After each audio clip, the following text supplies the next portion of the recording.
नमस्कार दोस्तों, स्वागत है आपका आज के मुख्य समाचारों की वीडियो में। जी हां दोस्तों, यहां पर आपको देखने को मिलेगी सुबह से लेकर शाम तक की सारी के सारी बड़ी खबरें, मुख्य समाचार, ब्रेकिंग न्यूज अपडेट के रूप में। तो दोस्तों आपसे रिक्वेस्ट है इस वीडियो को ज्यादा से ज्यादा लाइक और शेयर करें। तो दोस्तों जान लेते हैं आज की पहली बड़ी खबर। महाराष्ट्र में राजनीतिक, धार्मिक और सामाजिक कार्यक्रमों पर रोक। उद्धव ठाकरे बोले स्थिति बिगड़ी तो लगेगा लॉकडाउन। जी हां दोस्तों, महाराष्ट्र में कोरोना वायरस संक्रमण की दूसरी लहर की आशंका के बीच सीएम उद्धव ठाकरे ने लॉकडाउन को लेकर बड़ी बात कही है। रविवार को मुख्यमंत्री ठाकरे ने प्रदेश के लोगों को संबोधित करते हुए कहा कि हालात बिगड़े तो फिर से लॉकडाउन लगाया जा सकता है। वहीं प्रदेश में हालात का जायजा लेने के बाद 8 दिनों में लॉकडाउन पर फैसला हो सकता है। मुख्यमंत्री ने राज्य में एक साथ कोरोना संक्रमण के मामलों में बढ़ोतरी को लेकर भी चिंता जताई है। मुख्यमंत्री ने कहा है कि अमरावती में लगभग 1000 मामले आए हैं। ये चिंता का विषय है। कोरोना पर नियंत्रण को लेकर हमारी तैयारियां पूरी है, लेकिन लोगों को भी सतर्कता बरतनी होगी। लोग मास्क नहीं पहनेंगे तो लॉकडाउन करना ही पड़ेगा। फिलहाल कोरोना के बढ़ते मामलों को देखते हुए आज से सरकारी मीटिंग्स, धार्मिक सभाओं, राजनीतिक रैलियों पर रोक लगाई जा रही है। इसके बाद दोस्तों जान लेते हैं अगली बड़ी खबर। केरल में कांग्रेस सीपीएम पर जमकर गरजे योगी। कहा राज्य में भ्रष्टाचार के अलावा कुछ नहीं किया। जी हां दोस्तों, केरल में पिछले कई सालों से सत्ता में जमे वामपंथी पार्टियों और कांग्रेस को हटाने के लिए बीजेपी ने विजयी यात्रा शुरू कर दी है। मुस्लिम बहुल कासरगोड जिले से शुरू हुई इस यात्रा में यूपी के सीएम योगी आदित्यनाथ भी शामिल हुए और सीपीएम कांग्रेस पर जमकर गरजे। सीएम योगी आदित्यनाथ ने कहा कि वर्ष 2009 में केरल उच्च न्यायालय ने यहां की सरकार का ध्यान लव जिहाद की ओर आकर्षित किया था, लेकिन यहां की सरकार लव जिहाद के खिलाफ कोई कानून नहीं बना पाई। वहीं उत्तर प्रदेश सरकार ने लव जिहाद के खिलाफ सख्त कानून बना दिया है। उन्होंने कहा कि केरल में सीपीएम की सरकार हो या इससे पहले कांग्रेस की सरकार हो, इन्होंने भ्रष्टाचार के अलावा केरल में कुछ नहीं किया। इनके द्वारा केरल की जमीन पर अराजकता, अव्यवस्था फैलाकर इसका इस्तेमाल राजनीतिक स्वार्थ के लिए किया जा रहा है। इसके बाद दोस्तों जान लेते हैं अगली बड़ी खबर। राकेश टिकैत की अपील के बाद यूपी के किसान ने नष्ट की गेहूं की फसल। जी हां दोस्तों, कृषि कानूनों को लेकर चल रहे किसानों के आंदोलन के बीच किसान आंदोलन को मजबूत करने के लिए भारतीय किसान यूनियन के प्रवक्ता राकेश टिकैत ने उत्तर प्रदेश के किसानों से आह्वान किया था कि वह आंदोलन में पहुंचने के लिए चाहे अपनी खड़ी फसल को नष्ट कर दें, लेकिन आंदोलन में जरूर पहुंचे। जिसके बाद पश्चिमी उत्तर प्रदेश के मुजफ्फरनगर जनपद में रविवार को दिन निकलते ही खातौली थाना इलाके के भेरी गाँव निवासी किसान गुड्डू चौधरी ने अपने ट्रैक्टर रूटरी से आधी तैयार हो चुकी 1 एकड़ मतलब कि 10 बीघा गेहूं की खेती को रूटरी चलाकर नष्ट कर दिया। किसान गुड्डू चौधरी ने कहा कि गाजीपुर बॉर्डर पर हमारा आंदोलन चल रहा है और सरकार हमें आतंकवादी और खालिस्तानी बता रही है। सरकार हमें हमारी फसलों का ठीक रेट नहीं दे पा रही है और इसी कारण हमने अपनी गेहूं की फसल को आज जोत दिया। राकेश टिकैत का आह्वान था कि हमने अपनी फसल नष्ट कर दी और अब हम गाजीपुर बॉर्डर पर आंदोलन में जाएंगे। इसके साथ ही आपकी जानकारी के लिए बता दें दोस्तों, दिल्ली बॉर्डर पर चल रहे किसान आंदोलन के बीच मुख्यमंत्री अरविंद केजरीवाल ने रविवार को किसान नेताओं के साथ बैठक की। इस दौरान कृषि कानूनों और किसानों से जुड़े मुद्दों पर बातचीत हुई। वहीं दूसरी ओर उत्तर प्रदेश, हरियाणा, राजस्थान, पंजाब समेत कई राज्यों में किसान महापंचायतें भी बुलाई जा रही हैं।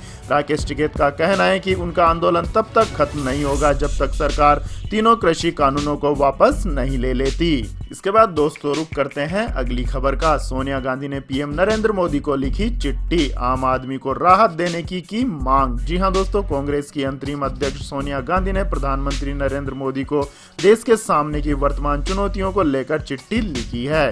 कांग्रेस नेता सोनिया गांधी ने अपने पत्र में सरकार से पेट्रोल डीजल के बढ़ते दामों को कम करने को कहा है। प्रधानमंत्री के नाम लिखे गए इस पत्र में कहा गया है कि आवश्यक वस्तुओं की कीमतों में अभूतपूर्व इजाफा हुआ है। मिडिल क्लास को दिक्कतों का सामना करना पड़ रहा है, इसलिए जनता को राहत देनी चाहिए। सोनिया गांधी ने कहा कि देश में पेट्रोलियम पदार्थों के दाम तेजी से बढ़े हैं। तेल और गैस की वर्तमान कीमतों से लोगों में नाराजगी और आक्रोश है। देश के कुछ हिस्सों में पेट्रोल 100 रुपए प्रति लीटर किलोमीटर के आंकड़े को पार कर गया है। इसलिए सरकार को फौरन जनता को राहत देने के लिए कदम उठाना चाहिए।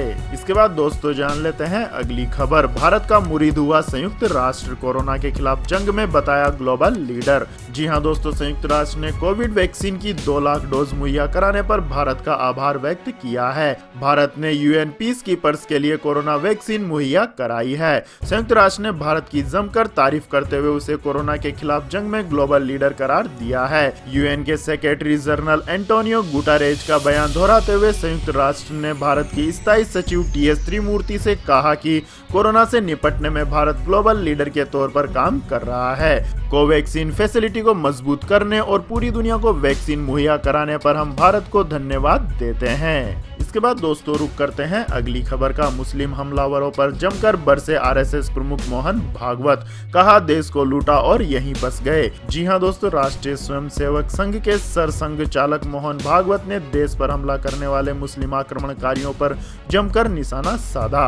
मोहन भागवत ने कहा कि पहले जब विदेशी आक्रमणकारी भारत में आते थे तो लूट मार करके चले जाते थे, लेकिन जब इस्लामिक आक्रमणकारी यहाँ आए तो उन्होंने देश को लूटा ही नहीं बल्कि यहीं बस गए। मोहन भागवत ने कहा कि औरंगजेब ने देश के मुसलमानों में अलगाववाद पैदा किया, उसके बाद अंग्रेजों ने भी वही तरीका अपनाया। आज देश में कोई विदेशी नहीं है और यहाँ पर रहने वाले सभी लोग हमारे पूर्वजों के वंशज हैं। गांधी जी ने कहा था कि हिंदुत्व सत्य के सतत अनुसंधान का नाम है। ये काम करते करते आज हिंदू समाज थक गया और सो गया है, परंतु जब जगेगा पहले से अधिक ऊर्जा लेकर जगेगा और सारी दुनिया को प्रकाशित कर देगा। संघ प्रमुख ने आगे कहा कि आज हम अपनी भाषा और तर्क शांति से सोच भी नहीं सकते। हमें भारत को भारत की नजर से समझना पड़ेगा। पहले लोग कहते थे कि इतने राजा होने के बाद भी देश एक राष्ट्र कैसे बन सकता है, लेकिन वह बना। उन्होंने कहा कि हजारों सालों से हमारे देश में जैविक खेती का जो तरीका था वह वापस आ रहा है। उन्होंने कहा कि हमारा किसान ही हमारा शास्त्र है। इसके बाद दोस्तों जान लेते हैं अगली बड़ी खबर। ममता बनर्जी के भतीजे अभिषेक पर कसा शिकंजा, कोल तस्करी मामले में पत्नी से पूछताछ करेगी सीबीआई। जी हां दोस्तों, पश्चिम बंगाल में ममता बनर्जी और उनकी पार्टी टीएमसी की मुश्किलें बढ़ती जा रही है। इस बार कोल केस में मुख्यमंत्री के भतीजे अभिषेक बनर्जी के घर पर केंद्रीय जांच ब्यूरो ने सम्मन भेजा है। जानकारी के मुताबिक यह सम्मन उनकी पत्नी रुजिरा नरूला ने रिसीव किया है। इसमें रुजिरा को सीबीआई की जांच में शामिल होने को कहा है।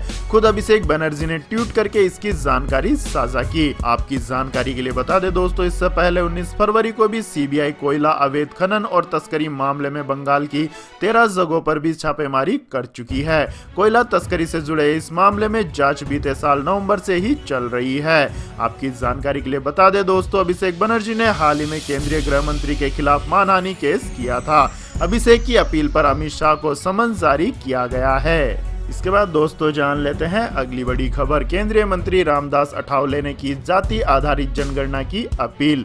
जी हां दोस्तों, केंद्रीय मंत्री रामदास अठावले ने देश में जाति आधारित जनगणना की अपील की है, लेकिन साथ ही स्पष्ट किया है कि उनकी इस मांग का मकसद जातिवाद को बढ़ावा देना नहीं है। महाराष्ट्र में पालघर जिले के विक्रमगढ़ में जनजातीय रैली को शनिवार को संबोधित करते हुए केंद्रीय सामाजिक न्याय एवं आधिकारिकता न्याय मंत्री अठावले ने मांग की है कि अन्य जातियों एवं समुदायों के लिए आरक्षण में बदलाव किए बिना मराठा समुदाय को आरक्षण दिया जाए।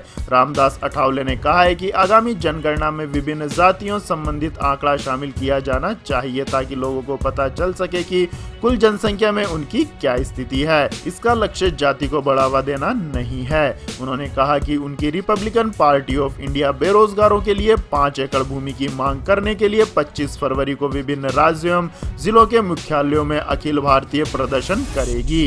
इसके बाद दोस्तों रुक करते हैं अगली बड़ी खबर का। वित्त मंत्री निर्मला सीतारमण ने कहा बजट 2021-22 में मददगार की भूमिका में रहेगी सरकार, प्राइवेट सेक्टर है विकास का केंद्र। जी हां दोस्तों, केंद्रीय बजट 2021-22 में सरकार मददगार की भूमिका में है और प्राइवेट सेक्टर विकास का मुख्य केंद्र है। इसके बिना देश बड़ा अवसर खो सकता है। वित्त मंत्री निर्मला सीतारमण ने साथ ही कहा कि सबसे अहम बात प्राइवेट सेक्टर की भागीदारी है। जब तक प्राइवेट सेक्टर में पर्याप्त ऊर्जा नहीं होगी और पर्याप्त सुविधा नहीं दी जाएगी तब तक भारत बड़े अवसर खोता रहेगा। बेंगलुरु में chambers of industry and commerce के कार्यक्रम में सीतारमण ने कहा कि अलग अलग क्षेत्रों में देश की बढ़ती महत्वाकांक्षाओं और जरूरतों को सिर्फ राज्य व केंद्र सरकार के प्रयासों से पूरा नहीं किया जा सकता है। इसके बाद दोस्तों जान लेते हैं अगली बड़ी खबर। लेकिन दोस्तों अगली खबर जानने से पहले आप लोगों से गुजारिश है कि इस वीडियो में दिखाई गई खबरें अगर आपको पसंद आई हो तो इस वीडियो को लाइक करें, शेयर करें और हमारे चैनल को सब्सक्राइब करें। तो दोस्तों जान लेते हैं अगली बड़ी खबर। इलेक्ट्रिक गाड़ियों की यहाँ हो रही है रिकॉर्ड तोड़ बिक्री, आप भी उठाएं इस योजना का लाभ। जी हाँ दोस्तों, दिल्ली में इस सप्ताह इलेक्ट्रिक तिपहिया वाहनों की सबसे ज्यादा बिक्री हुई है। दिल्ली सरकार के स्विच दिल्ली अभियान के दूसरे सप्ताह में 5,534 नए ईवी तिपहिया पंजीकरण किए गए, जिसमें अधिकांश खरीदारों ने दूसरे वाहन से इलेक्ट्रिक वाहन में स्विच किया है। दिल्ली सरकार के स्विच दिल्ली अभियान को पर्यावरणविद, मशहूर हस्तियां और उद्योग जगत के लोगों ने सराहा है। इस अभियान से उत्साहित होकर दिल्ली के परिवहन मंत्री कैलाश गहलोत ने बड़ा ऐलान कर दिया है। कैलाश गहलोत ने कहा है कि केजरीवाल सरकार जल्द ही दिल्ली में ई ऑटो के आसान पंजीकरण की सुविधा के लिए एक योजना लेकर आएगी।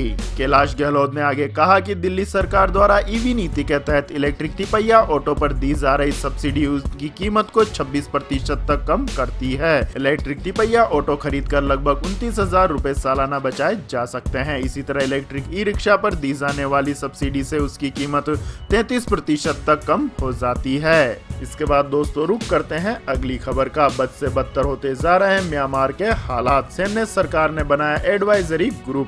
जी हाँ दोस्तों, म्यांमार में 1 फरवरी को लेकर लोकतांत्रिक सरकार का सेना द्वारा तख्तापलट की घटना के बाद हर रोज हालात तेजी से खराब हो रहे हैं। यहाँ के लोग अपनी चुनी गई सरकार को बर्खास्त करने और अपनी पसंदीदा राष्ट्राध्यक्ष आंग सान सू की समेत अन्य नेताओं को हिरासत में लिए जाने से काफी नाराज है। यही वजह है कि यहाँ पर सैन्य सरकार के खिलाफ लगातार प्रदर्शन जारी है। सरकार ने इन प्रदर्शनों पर लगाम लगाने के लिए जो हथकंडे अपनाए हैं उनकी पूरी विश्व बरादरी निंदा कर रही है। शनिवार को सैन्य सरकार के खिलाफ म्यांमार के शहर मांडले में हुए विरोध में सेना द्वारा की गई फायरिंग और उसमें 2 लोगों की मौत के बाद हालात और खराब होते दिख रहे हैं। इसी बीच सैन्य सरकार ने स्टेट एडमिनिस्ट्रेटिव काउंसिल को बदलते दौर में सलाह देने के लिए एक एडवाइजरी ग्रुप बनाया है। इसमें 7 सदस्यों को शामिल किया गया है, जिसमें से एक अमेरिकी नागरिक है। म्यांमार मीडिया के मुताबिक अमेरिकी नागरिक डॉक्टर सलाई को इस ग्रुप में शामिल किया गया है। वह 2012 से 15 तक म्यांमार पीस सेंटर और रखाइन स्टेट इंक्वायरी कमिश्नर, जो कि तत्कालीन राष्ट्रपति यू शिन सेन के नेतृत्व में बना था, के लीगल काउंसिल रह चुके हैं। इसमें उनके अलावा 3 महिलाओं को भी शामिल किया गया है। इसमें नेशनल लीग फॉर डेमोक्रेसी के आलोचकों को भी शामिल किया गया है। इसके बाद दोस्तों जान लेते हैं अगली बड़ी खबर। वाहनों पर जाति सूचक शब्द लिखना पड़ेगा महंगा, यूपी के बाद इस प्रदेश में भी कटेगा चालान। जी हाँ दोस्तों, उत्तर प्रदेश के बाद अब गुरुग्राम में भी वाहनों पर जाति सूचक शब्द लिखना महंगा पड़ेगा, क्योंकि बीते गुरुवार को सहायक पुलिस आयुक्त यातायात रमेश कुमार द्वारा एक आदेश जारी किया है, जिसमें कहा गया है कि सभी वाहनों में जाति की पहचान प्रदर्शित करने पर उन्हें दंड दिया जाएगा। आपको बता दें कि नए मोटर व्हीकल एक्ट में प्रावधान है कि यदि आप अपने वाहन पर जाति सूचक शब्द लिखेंगे तो आप पर जुर्माना लगाया जा सकता है। वाहनों पर जाति सूचक शब्द लिखे होने पर सबसे पहले उत्तर प्रदेश में कार्रवाई शुरू की गई थी। उत्तर प्रदेश पुलिस ने इस अभियान की शुरुआत बीते साल दिसंबर में की थी, जिसमें यदि आपके वाहन की नंबर प्लेट पर नंबर के अलावा कुछ और लिखा है और यदि आपके वाहन पर जाति सूचक शब्द लिखा हुआ पाया जाता है तो आपको जुर्माना अदा करना पड़ेगा। आपकी जानकारी के लिए बता दें दोस्तों, वाहन पर जाति सूचक शब्द लिखे होने पर धारा 177 के तहत जुर्माना और वाहन सीज करने का प्रावधान है। अगर आपने भी अपनी गाड़ी पर ऐसा कोई शब्द लिखा है तो उसे हटा दे, वरना प्रशासन की तरफ से आपके खिलाफ एक्शन हो सकता है। इसके बाद दोस्तों जान लेते हैं अगली बड़ी खबर। अब हर साल फ्री में मिलेगा 31 लीटर पेट्रोल और डीजल। जी हाँ दोस्तों, पूरे देश में लगातार बढ़ रहे पेट्रोल और डीजल के दामों ने सभी को परेशान कर रखा है, लेकिन अगर आपको फ्री में 71 लीटर पेट्रोल डीजल दिया जाए तो आपको कैसा लगेगा? जी हाँ दोस्तों, यह सच है। दरअसल सिटी बैंक के क्रेडिट कार्ड के जरिए ग्राहकों को हर साल फ्री में 71 लीटर पेट्रोल डीजल मिल रहा है। Indian oil city bank credit card के जरिए पेमेंट करने पर आपको एक साल में 71 लीटर डीजल पेट्रोल फ्री में मिल सकता है।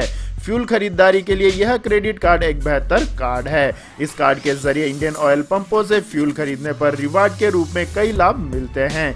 ये रिवार्ड पॉइंट कभी एक्सपायर भी नहीं होते। फ्यूल पॉइंट्स को रिडीम कर ग्राहक सालाना 71 लीटर तक फ्री फ्यूल पा सकता है। इसके बाद दोस्तों जान लेते हैं आज के मौसम अपडेट्स। तो दोस्तों, पश्चिमी विक्षोभ के सक्रिय होने से घटेगा उत्तर भारत का तापमान, कहीं बारिश तो कहीं बढ़ेगी सर्दी। जी हाँ दोस्तों, देश में गर्मी बढ़ने के बाद एक बार फिर सर्दी का सितम लौटते हुए नजर आ रहा है। भारतीय मौसम विभाग का कहना है कि उत्तर भारत में पश्चिमी विक्षोभ के सक्रिय होने से मौसम में उतार चढ़ाव देखने को मिलेगा। पश्चिमी विक्षोभ के सक्रिय होने से हिमाचल प्रदेश, उत्तराखंड, जम्मू कश्मीर, लद्दाख समेत अन्य जगहों पर बारिश और बर्फबारी की संभावना है। पहाड़ों में बर्फबारी और मैदानी क्षेत्रों में बारिश होने के कारण तापमान में गिरावट देखने को मिलेगी। वहीं उत्तर भारत के कुछ क्षेत्रों में 25 फरवरी तक घना कोहरा छाया रह सकता है। मौसम विभाग की रिपोर्ट के अनुसार 25 फरवरी तक पहाड़ी इलाकों में मौसम खराब रहने की संभावना है। इसके अलावा दोस्तों आगामी 24 घंटों में देश के पूर्वोत्तर हिस्सों समेत सिक्किम, पश्चिम बंगाल, बिहार के पूर्वी और दक्षिणी पूर्वी हिस्सों, झारखंड, उड़ीसा, छत्तीसगढ़, पूर्वी और दक्षिणी पूर्वी मध्य प्रदेश, विदर्भ, मराठवाड़ा, तेलंगाना, कर्नाटक और आंध्र प्रदेश में भी कुछ स्थानों पर गरज के साथ बारिश होने की संभावना है। इसके बाद दोस्तों जान लेते हैं आज के पेट्रोल डीजल के भाव। तो दोस्तों पेट्रोल डीजल की कीमतों में 13 दिन बाद मिली मामूली राहत। जी हां दोस्तों, पेट्रोल डीजल की कीमतों में आज 13वें दिन जाकर राहत मिली है। आज कीमतों में कोई भी बढ़ोतरी नहीं की गई। फरवरी में अब तक 14 बार दाम बढ़ चुके हैं। देश के कई बड़े शहरों में पेट्रोल की कीमत 100 रुपए प्रति लीटर के करीब पहुंच चुकी है। बात करें दिल्ली में आज पेट्रोल के दामों की, तो दोस्तों आज दिल्ली में पेट्रोल 90.98 रुपए और डीजल 80.97 रुपए प्रति लीटर पर बिक रहा है। इसके बाद दोस्तों रुक करते हैं सोने चांदी के दामों का। तो दोस्तों 6 महीने में 10,000 रुपए से अधिक टूट गया सोना। चांदी में भी है गिरावट। जी हां दोस्तों, बीते हफ्ते के आखिरी कारोबारी दिन शुक्रवार को 5 अप्रैल 2021 वायदा के सोने का भाव MCX एक्सचेंज पर 71 रुपए की बढ़त के साथ 46,197 रुपए प्रति 10 ग्राम पर बंद हुआ। हालांकि बीते हफ्ते सोने की वायदा कीमत में अच्छी खासी गिरावट दर्ज की गई। पिछले 6 महीने की बात करें तो सोने के भाव इस समय काफी टूट चुके हैं। सोने के वायदा भाव का पिछला उच्च स्तर 7 अगस्त 2020 को देखने को मिला था। इस सत्र में सोने का वायदा भाव करीब 57,100 रुपए प्रति 10 ग्राम पर बंद हुआ था। इस तरह सोने का वायदा भाव पिछले 6 महीने में 10,900 रुपए प्रति 10 ग्राम तक टूट गया है। बीते हफ्ते चांदी की कीमतों में भी गिरावट दर्ज की गई। बीते हफ्ते के आखिरी कारोबारी दिन शुक्रवार को 5 मार्च 2021 वायदा की चांदी की कीमत MCX पर 518 रुपए की तेजी के साथ 69,012 रुपए प्रति किलोग्राम पर बंद हुई। इस चांदी का भाव बीते हफ्ते के पहले कारोबारी दिन सोमवार 15 फरवरी को MCX पर 69,300 रुपए प्रति किलोग्राम पर खुला था।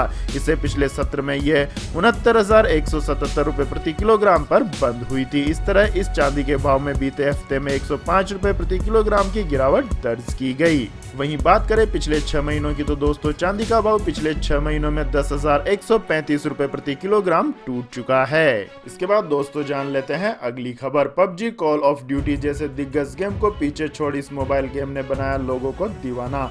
सबसे ज्यादा हुआ डाउनलोड। जी हां दोस्तों, मोबाइल गेम्स एक बहुत बड़ी इंडस्ट्री है। पिछले साल में गेमिंग मार्केट में मोबाइल गेम्स का रेवेन्यू लगभग 50% था। गेमिंग के नाम से ज्यादातर लोगों के दिमाग में PUBG ही आता है, लेकिन जानकारी के लिए बता दें कि पिछले साल सबसे ज्यादा डाउनलोड होने वाले 10 मोबाइल गेम्स की लिस्ट में पहले नंबर पर PUBG नहीं बल्कि कोई दूसरा गेम है। जी हां दोस्तों, हम आपको 2020 में सबसे ज्यादा डाउनलोड किए जाने वाले मोबाइल गेम्स के बारे में बताते हैं। अमोंग अस ने PUBG mobile, Roblox, call on duty mobile और गैरीना फ्री फायर जैसे गेम्स को पीछे छोड़ दिया। इस गेम ने एंड्रॉइड और iOS दोनों ही प्लेटफॉर्म पर मोस्ट डाउनलोड मोबाइल गेम 2020 का टाइटल जीता है। तो यह थी दोस्तों आज की सभी महत्वपूर्ण बड़ी खबरें। और दोस्तों बारी आती है आज के माइंड क्विज क्वेश्चन की, जिसका जवाब देकर आप बन सकते हैं एक शानदार उपहार के विजेता। तो दोस्तों आज का सवाल है, एक सींग का गेंडा भारत के किस राज्य में पाया जाता है? जी हां दोस्तों, अगर आपको इस सवाल का जवाब आता है तो तुरंत कमेंट सेक्शन में लिख दीजिए। इस वीडियो को लाइक कीजिए, शेयर कीजिए और हमारे चैनल को सब्सक्राइब करके बेल आइकन का बटन भी दबा लें। धन्यवाद। जय हिंद, जय भारत, वंदे मातरम।